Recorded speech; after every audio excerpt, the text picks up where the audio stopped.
Hey, YouTube Rando here.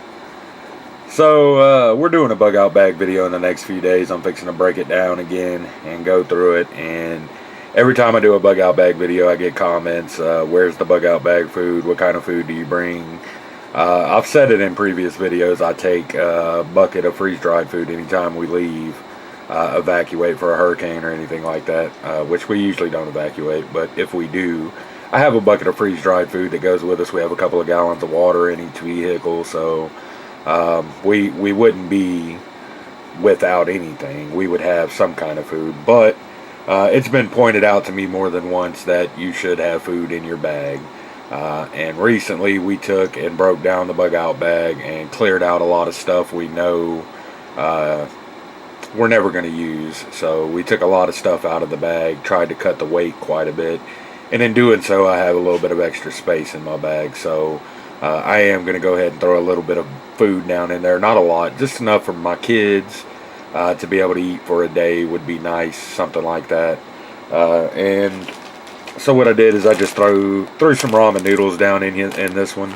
Kind of made some homemade MREs. I know ramen noodles is not the best thing to go down in your bug out bag for food, but that's what we're going to use.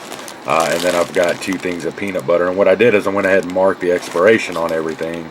But I know that this one has to be changed out in 118 because of the pepperoni. So I know that the pepperoni expires before anything else expires.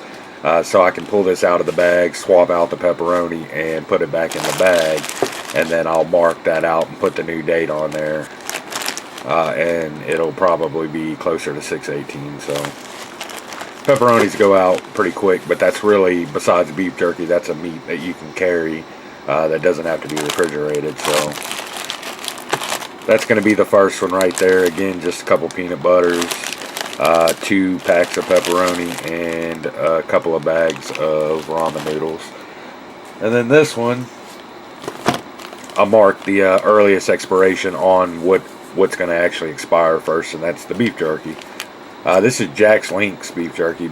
So you know when you get them, the bags, both these bags would be about the same size as this entire bag if you put them together. So what I do is I take a needle, dip it in alcohol, get it sterile, and then I just poke a little hole in the corner of the bag at the very top and push all the air out.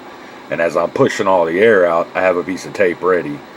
So as soon as I get all the air out, I slap that tape on that hole so it can't suck air back into the bag.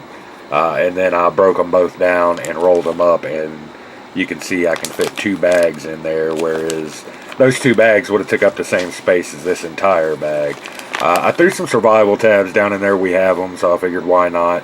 You get, your daily vitamins and everything out of those, and there's 2, it's a 48-hour bag for one person, so 2 people can live on it for 2 days and get all the vitamins and whatnot that they need for that day. And there's carbs, there's calories, there's other stuff in there. And is it going to fill their bellies? No, but that's what the beef jerky and everything else is for. And then I just have them some drink mixes right here, and again, some peanut butter, and then the tuna. And I went ahead and put the expiration on the tuna facing the outside of the bag. So this is the only food that's going to go down in the bag. Again, we do have some freeze-dried bucket food, some buckets of freeze-dried food that would go along with us. And that stuff has like a 25-year shelf life, so it very rarely has to be replaced. Maybe, once in your lifetime as an adult, I'll have to replace that stuff. So it'll last a really long time. Again, if you're carrying freeze-dried, you're going to have to take water with you. But like I said, we keep a couple gallons of water, emergency water, in both vehicles. So we would have a little bit of water to cook with or what have you. But I wanted stuff down in this bag, like the ramen noodles is the only thing you would have to cook. And honestly, my people come from Louisiana, and they'll take those things and just crush them and then pour the seasoning in them and eat them like chips. I mean, it can be done. You can eat them without cooking them. So that was like a snack growing up when I was a kid. They would, I didn't do it, but all my cousins and everything would go down there to visit them, and that was like a snack to them. Like you just pour the seasoning over the noodles and eat them raw. I don't know, like chips or something.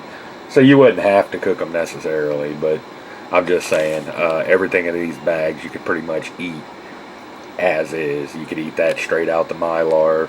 You could eat these. You could eat the peanut butter, the pepperoni, beef jerky, whatever. You don't have to prepare anything here like you would with the freeze-dried food. And that's what I wanted in my bug out bag, stuff that I wouldn't have to prepare. Some other things we might throw down in there is like trail mix. I've done bug out bag food videos where you actually compare the calories and everything, and then I had a whole system that I worked through, and we kind of tried to figure out what was the best food for the bags. Ramen noodles did not make the list, so really those shouldn't be down in here, but a lot of this other stuff did make the list, especially peanut butter was one of the best things. So I got 3 of those down in there. And like I said, we have other food, but this is just what's going in the bag. I just wanted to come show you guys. We're going to be doing a bug out bag video real soon, so be looking out for it. That's going to be it for this one. Thanks for watching, YouTube.